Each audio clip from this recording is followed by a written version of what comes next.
Okay, I'm back. Sorry about the dog barking. Where were we? Okay, this was 0.3 over 3 up 4. So that's 0.34. Again, you could pick a point down here also. I just prefer to keep my points positive if at all possible. All right, so what was that equation again? Better write it down again. Point slope form, y minus y1 equals the slope x minus x1. Good. Here we go. Give you a chance to try it first.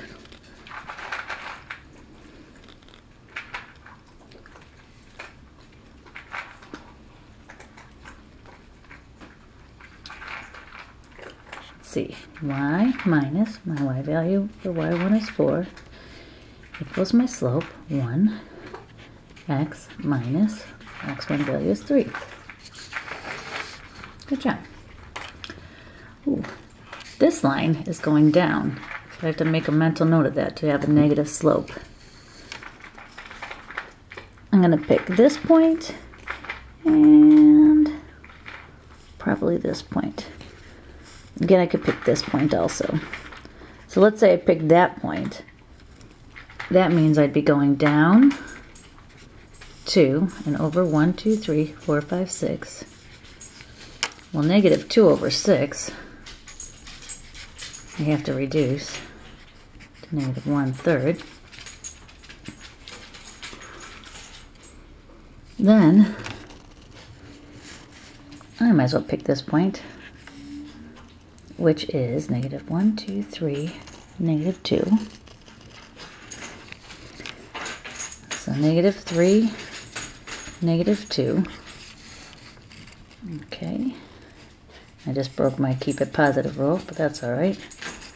Y minus negative 2 equals my slope 1/3 negative x minus negative 3.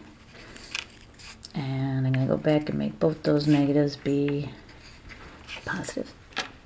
A little messy. Y plus 2 equals negative 1/3 x plus 3.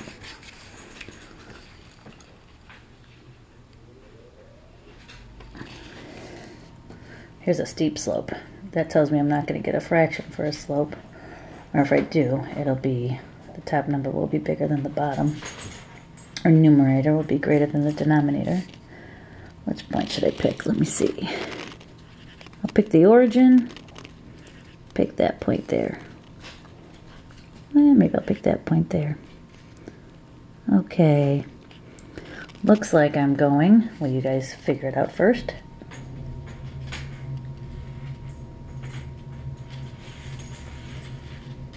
Did you get negative 3 over 1? Hope you did. And might as well just pick that point right there. Or, actually, I should probably just pick the origin. That'd be much easier to work with. Y. Give you a chance to write it.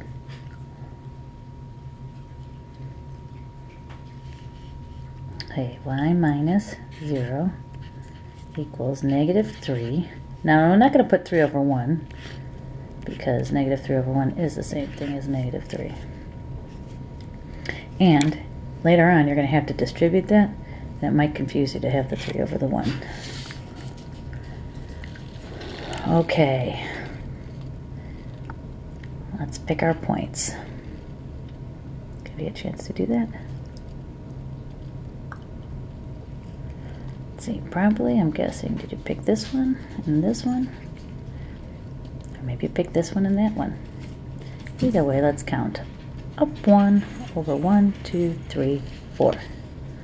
1/4 is my slope. Very shallow line. Now I have a small slope. What point is this here? Let's say I pick that point. That's the point 4, 3. So I'll give you a chance to write it.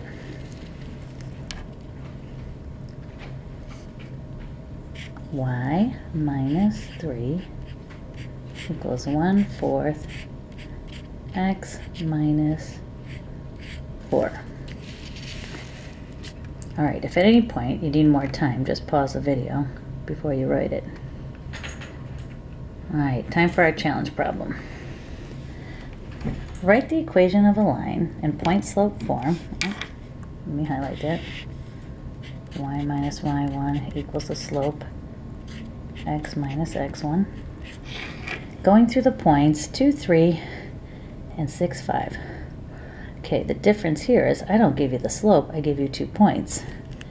But you guys know you can find the slope by subtracting the y's over the x's.